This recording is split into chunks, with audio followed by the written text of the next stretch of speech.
Dari timur Indonesia, kami hadir membangun hingga ke pelosok negeri, menghadirkan mahakarya kualitas dunia dari anak bangsa.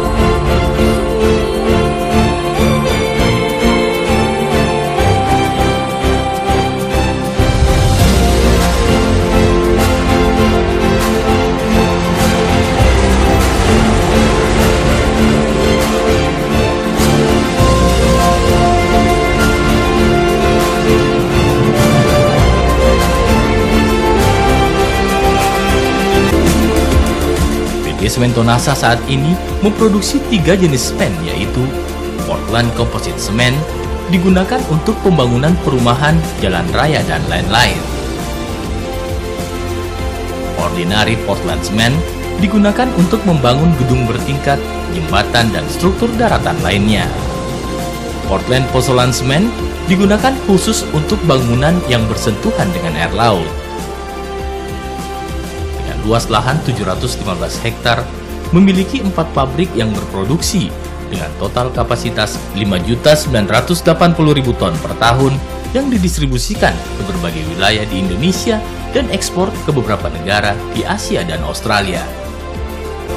Selain di pabrik, kami juga memiliki unit pengantongan di beberapa daerah pasar utama, yaitu di Biringkasih, Pangkep, Makassar, Mamuju, Palu, Bitung, Samarinda, Ambon, Kendari, Sofifi, Sorong dengan total kapasitas unit pengantongan 6.600.000 ton per tahun.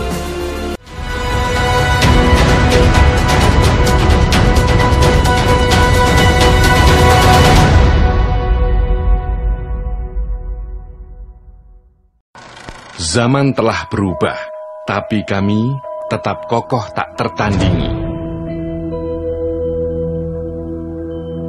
Untuk membangun kisah melintasi generasi. Kami kokoh tak tertandingi bagi yang merangkai mimpi, untuk mereka yang tak ingin terhentikan, dan untuk mereka yang ingin menikmati waktu. Menopang mereka, menantang diri jadi lebih baik. Kami kokoh tak tertandingi untuk mereka yang dalam perjalanan dan mencari tempat untuk pulang. Inilah kami, Semen Gresik, yang selalu ada untuk terus membangun mimpi di Indonesia.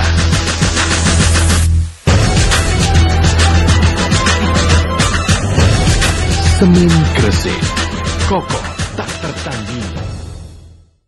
Baik, terima kasih. Masih sabar menunggu sampai ke sesi tanya jawab ini bagi Bapak-Bapak, Ibu peserta webinar ke-7 ini. Saya akan membacakan pertanyaan-pertanyaan dari peserta, dan saya coba berurutkan dari Pak Haryanto, kemudian ke Pak Ridwan, kemudian Pak Mujiran, balik lagi begitu. Ada beberapa pertanyaan di beberapa kelompok ini. Saya coba bacakan pertanyaan untuk Pak Haryanto dulu, yang pertama Pak Yanto ya. Jadi ada pertanyaan dari Ibu Tria Mulyasari, SKM, ini freelance di Perusahaan Umum Review. Ada gambarnya tadi. Maaf, dengar Pak? Pak Haryanto? Ya, dengar Pak Arif, lanjut Pak. Pertanyaannya adalah bagaimana menghadapi tantangan dan kendala dalam pengelolaan listrik industri di masa pandemi. Terima kasih Pak. Silakan Pak. Ya, terima kasih Pak Arif. Ini dari pertanyaan Bu Tria Kurnia, kok sulit banget Pak Arif ya. Tentu satu, ini dialamin oleh semua, tadi disampaikan oleh Pak Ketua juga, bahwa di masa pandemi ini kalau kita mengelola pembangkit, kan permasalahannya satu, demandnya yang nggak ada kan gitu. Demandnya berkurang, jadi pasti partial load atau bermasalah untuk itu. Nah, untuk itu kan pasti beberapa upaya dilakukan. Misalkan tadi kalau dulunya itu barangkali beroperasi paralel dengan PLN, kan tadi saya sampaikan bisa dengan skema backup atau skema yang lain, ada dua tadi. Nah, kalau skema backup, maka manakala masa pandemik ini kalau memang hitungannya cukup, maka ya itu backupnya yang dijalankan, sehingga dari sisi efisiensi didapatkan. Tetapi kalau itu tidak masuk, maka kan salah satunya yang dilakukan adalah bagaimana surplus pembangkitan itu bisa dimanfaatkan untuk berbagai hal, misalkan dengan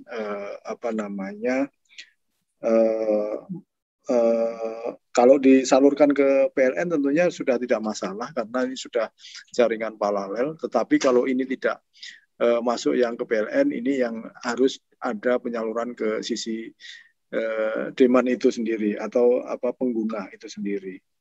Mungkin demikian Pak Arif. Saya rasa permasalahannya hanya tadi kalau di masa pandemik itu yang demand-nya berkurang, sehingga bagaimana mengupayakan demand itu terkait dengan load yang parsial. Terima kasih Pak Arif. Ya. Terima kasih Pak Rianto. Mudah-mudahan Bu Tria bisa memahami, bisa mengerti apa yang dijawab, bisa puas dengan jawaban dari Pak Rianto. Kemudian kita akan melanjutkan ke pertanyaan berikut untuk Pak Ridwan. Ini pertanyaan dari Ibu lagi, bukan Bapak Endria Bermansyah, itu manajer di PT Semen Batu Raja. Ini pertanyaannya adalah, apa saja perizinan untuk pembangunan pembangkit? Dan yang kedua, apakah bisa dijelaskan proses perizinan dengan PLN? Atas perhatian, terima kasih Pak. Jadi apa saja perizinan yang untuk pembangunan pembangkit? Yang pertama, kedua adalah proses perizinan dengan PLN. Silakan Pak Ridwan. Terima kasih. Makasih Pak. Kedengaran Pak ya? Ya, silakan. Kedengaran Pak. Ya, makasih. Untuk pembangkit PLTU, jadi perizinan itu di tahun 2006 pembangunan awal itu karena kita kan kesulitan power di sini.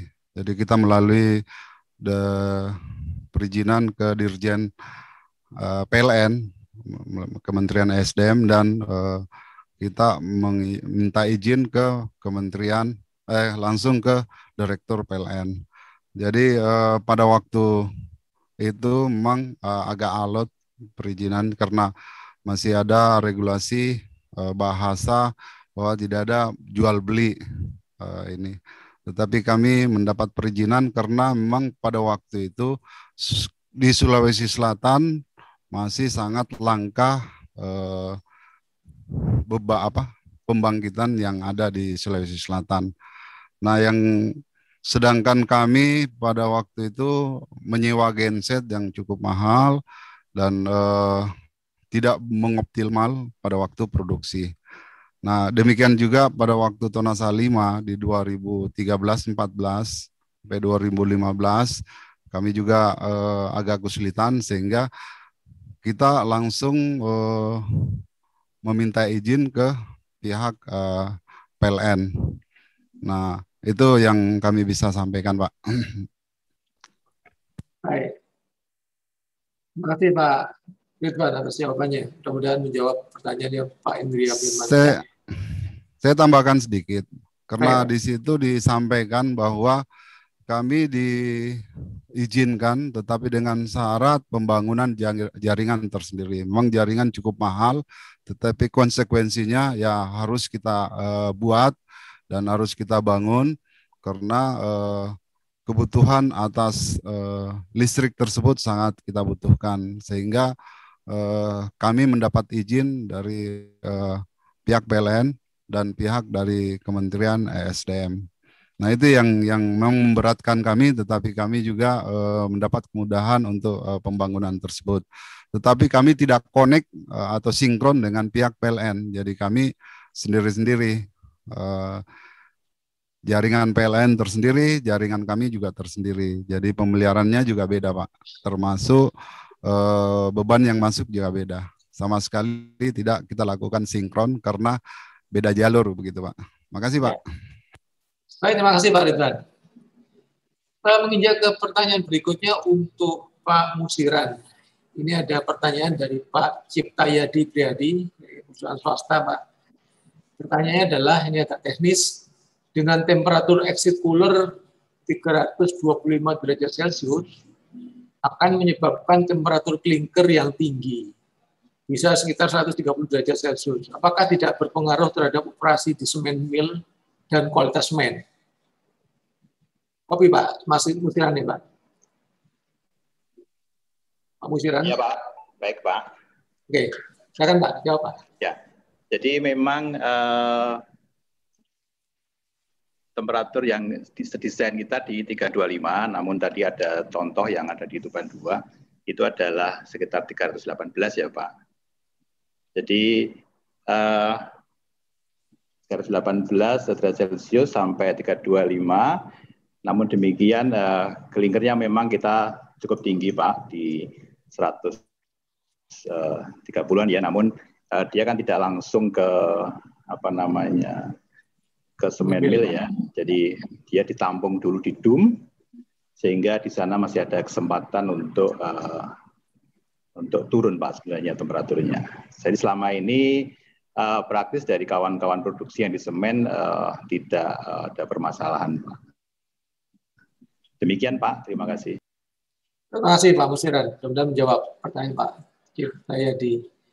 Kemudian balik lagi ke Pak Haryanto. Ada pertanyaan dari Pak Farid, ini dosen Akademi Komunitas Semen Indonesia Gresik. Pertanyaannya adalah, bagaimana strategi Bapak cara agar peningkatan kapasitas produksi listrik pada PLTU, WHRPG di industri semen bisa meningkat sehingga penambahan energi menjadi maksimal? Pak, cukup jelas nih, Pak, ya, pertanyaannya Pak Haryanto. Bagaimana cara meningkatkan kapasitas produksi listrik pada PLTU, WHRPG di industri semen agar bisa meningkat sehingga penambahan energi menjadi maksimal. Halo Pak Haryanto. Ya, Pak. Ya, Pak Arif. Ya, baik, Pak. Terima kasih. Mungkin nanti saya akan coba menjawab, namun sepertinya lebih tepat Pak Ridwan karena yang aplikasikan Pak Ridwan tadi di WHRPG. Bapak, terkait dengan pertanyaan bagaimana mengoptimalkan WHRPG di PLTU WHRPG di semen supaya optimal, karena ini kan bentuknya waste heat ya. Jadi tentu sangat tergantung kepada waste-nya itu sendiri, quality daripada waste-nya itu sendiri. Nah, tentu satu yang pertama adalah terkait dengan heat transfer yang terjadi antara waste menjadi steam.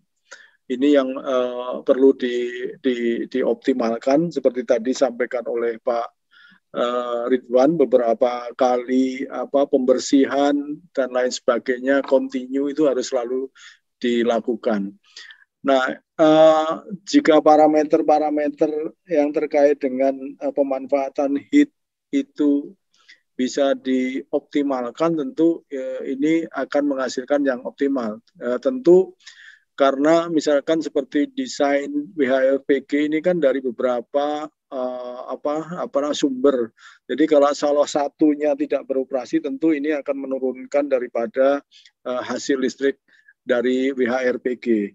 Namun demikian ini bisa disiasati ketika desain optimasinya itu apakah disatukan ataukah bisa dibikin terpisah sehingga fluktuasi daripada input panas yang dikeluarkan dari waste itu bisa kita optimalkan ketika melakukan desain, sehingga ketika beroperasi inputannya dari WIS itu parsial, maka ini bisa dilakukan mitigasinya. Itu yang bisa dilakukan, Pak. Ini terkait dengan desain di awal untuk WHRPG itu, dan bagaimana menjaga daripada heat transfer pada WHRPG itu utamanya. Saya rasa itu, Pak.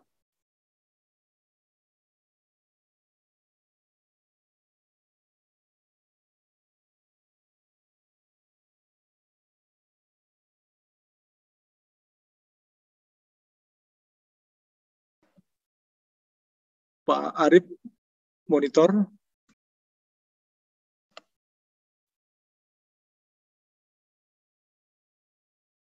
Pak Arif, nggak ada suaranya, Pak Arif.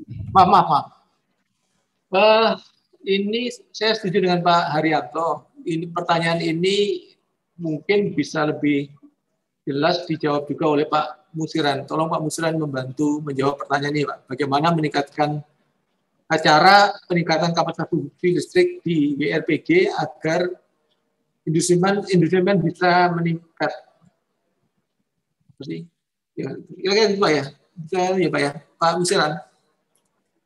Jadi saya ulang pertanyaan ini adalah bagaimana strategi Bapak cara agar peningkatan kapasitas produksi listrik pada WRPG di industri semen bisa meningkat sehingga penambahan energi menjadi maksimal. Jadi intinya cara untuk mengoperasikan WRPG agar kapasitas listriknya meningkat, Pak. Mohon bantuan Pak Musiran bantu menjawab ini, Pak. Ya Pak, baik Pak. Jadi tentu kita akan melakukan optimasi Pak di area Kilen ya. Sehingga saya sebut tadi yang dicontohkan adalah bahwa kita tentu akan menekan false air semaksimal mungkin supaya panas itu nanti tidak terbuang percuma, tapi akan diberikan kepada boiler Pak. Itu yang pertama. Yang kedua, tentu kita akan mengoptimalkan utilisasi dari peralatan. Artinya begini, jadi ketika kilen itu stop atau tidak cukup untuk mengoperasikan steam, tidak cukup untuk mensuplai steam ke turbin, maka generator atau turbin itu akan stop, Pak. Tidak rolling lagi, begitu. Nah, kemudian untuk membuat dia harus rolling kembali itu tentu kilen harus stabil duluan, sehingga upayanya adalah bagaimana meminimalkan turbin ini supaya dia continue untuk rolling, Pak. Jadi tetap menjaga suplai steam dari pabrik yang lain. Kalau misalkan turbin satu itu stop kemudian tidak mencukupi, maka kita harus menaikkan di boiler yang di turbin 2 atau turbin 3 begitu Pak. Jadi untuk menjaga kontinuitas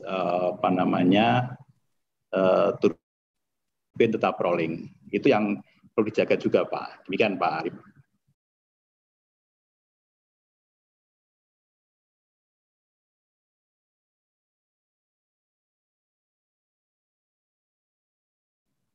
Nggak ada suaranya Pak Arif.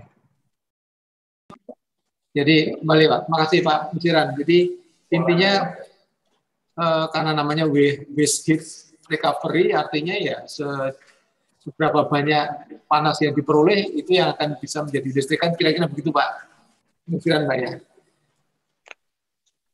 Betul Pak, jadi kita memang mengutamakan optimalisasi efisiensi yang ada di kilen Pak. Baik Pak. Kita memang punya pemikiran. Oke, terima kasih. Kemudian kembali lagi pertanyaan untuk setelah Pak Haryanto, kemudian Pak Ridwan sekarang, Pak Ridwan Pak ya. Ini ada satu pertanyaan lagi dari Pak Irwan Hajir dari PT Semen Gemilang. Pertanyaannya adalah, berapa panjang jaringan transmisi atau distribusi dari pembangkit sampai beban? Apakah jaringan tersebut yang menyebabkan rugi daya sebesar 1,5 megawatt? Silakan Pak Ridwan. Terima kasih. Makasih banyak ini Pak Irwan. Pertanyaan cukup bagus. Jadi panjang jaringan kami itu sekitar 14 sekian ya, taruhlah 15. Tetapi yang memperbesar dia losses itu sampai 1,5%. Itu disebabkan karena jaringan yang masuk di gardu induk antara pabrik itu kan ada beberapa gardu induk kami, ada 3. Nah di situ yang cukup besar, di mana mutan daripada semen itu yang biasa mempengaruhinya. Tapi kalau jaringan transmisi sebenarnya itu cukup rendah kalau kita amati. Nah yang terberat itu yang masuk di jaringan kami. Nah alhamdulillah sekarang kita sudah mulai menggunakan silikon rubber secara bertahap untuk isolator. Jadi di sini mulai agak turun. Tadinya itu cukup tinggi, bahkan pernah sampai 4 dan turun 3. Tahun kemarin 2019, 2020 itu main sampai 1,5 dan sudah menuju turun sekitar 1 lebih. Nah ini disebabkan karena mutan di daerah isolator itu cukup tinggi. Nah ini yang kita lakukan perbaikan atau pembenahan melalui isolator silikon rubber yang free maintenance, dan ini kita sudah dapat manfaatnya. Mungkin itu Pak yang saya bisa sampaikan. Baik Pak Ridwan, mudah-mudahan cukup jelas ini. Masih ada waktu sekitar 3 menit. Pertanyaan untuk Pak Musiran. Dari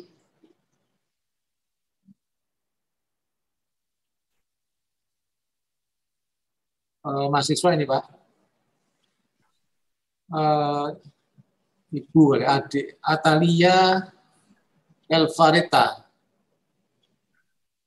tidak disebutkan mahasiswa di perusahaan di PT atau perguruan tinggi mana, tetapi pertanyaannya adalah bagaimana menciptakan heat stability dalam pengoperasian boiler agar tidak terjadi overcharge. Ya, kopi ya Pak Musiran. Dari Atalia Elvareta. Ulangi Pak, nggak jelas Pak Arif. Ya, saya ulangi Pak. Pertanyaan dari Ibu Atalia Elvareta. Pertanyaannya adalah bagaimana menciptakan heat stability dalam pengoperasian boiler agar tidak overcharge. Cukup jelas Pak Musiran? Jelas Pak Arif. Jadi ya, untuk boiler ini tentu yang kita kendalikan adalah sebenarnya di steam drum Pak. Jadi Mbak Talia ya, steam drum ada 2 hal yang bisa kita kendalikan, dari level atau dari pressure. Jadi untuk yang kita lakukan yang ada di tempat kami ini, kita menggunakan level Pak. Jadi kita jaga level steam drum itu sesuai dengan desain. Jadi kita harapkan sekitar 50%. Itu Pak yang kita lakukan. Kemudian terkait dengan gas suplai itu memang sebenarnya untuk boiler ini kita masih belum mencapai maksimal kapasitas ya. Karena memang tadi saya sampaikan di paparan bahwa memang gas panas yang diterima oleh boiler ini belum maksimal sebenarnya. Itu Pak Arif, Mbak Atalia. Baik, mudah-mudahan cukup jelas ini jawaban dari Pak Musiran untuk Mbak Atalia. Nah, mohon maaf kali bahwa waktunya sudah tidak cukup lagi untuk menjawab pertanyaan yang lain. Jadi untuk informasi masih ada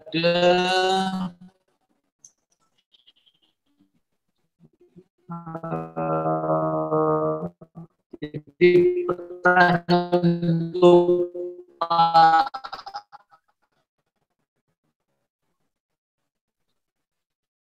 kirimkan jawaban Bapak tertulis ini via email ke semua peserta webinar ini.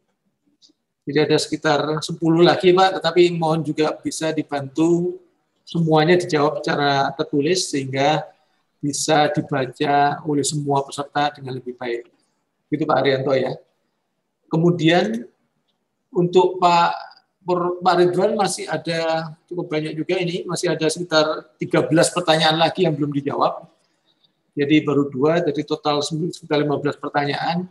Ini nanti juga Pak Ridwan mohon bantuannya untuk menjawab pertanyaan-pertanyaan sisa atau semua pertanyaan yang muncul dari peserta ini secara tertulis sehingga kami bisa jawab, bisa kirimkan ke semua peserta webinar ini. Dan juga untuk Pak Musiran masih ada sekitar lebih banyak lagi ini, ada sekitar 15 atau 16 lagi pertanyaan yang belum terjawab. Sama dengan yang lain, mohon bantuan Pak Musiran untuk membantu menjawab semua pertanyaan ini secara lisan. Tertulis. Ya, kami bisa kirimkan untuk semua pertanyaan. Kemudian Pak Haryanto, Pak Ridwan, dan Pak Musiran, sudah kopi Pak ya? Mohon bantuannya. Insya Allah kita lah. Insya Allah Pak. Ya, sekali lagi kami mohon maaf kepada peserta webinar ini karena ternyata tidak bisa kita jawab semua pertanyaan yang muncul ini ke semua presenter karena waktunya yang sudah cukup sore. Di sini waktu sudah cukup menunjukkan pukul setengah 4 ya, 15.34. Di Indonesia Tengah sudah setengah 5, jadi sudah tidak kondusif lagi untuk melanjutkan tanya jawab ini. Jadi nanti seperti saya sebut, sampailah kepada akhir sesi ini, sesi webinar ke-7 ini. Sekali lagi kami ucapkan terima kasih kepada Bapak-Bapak, Ibu-Ibu atas kesertaan yang tergabung dalam webinar ke-7 ini. Dan terutama juga terima kasih kepada Bapak Widodo Santoso, Bapak Haryanto, Bapak Ridwan Purnomo, dan Bapak Musiran atas partisipasinya sebagai presenter pada webinar ke-7 ini. Sebelum menutup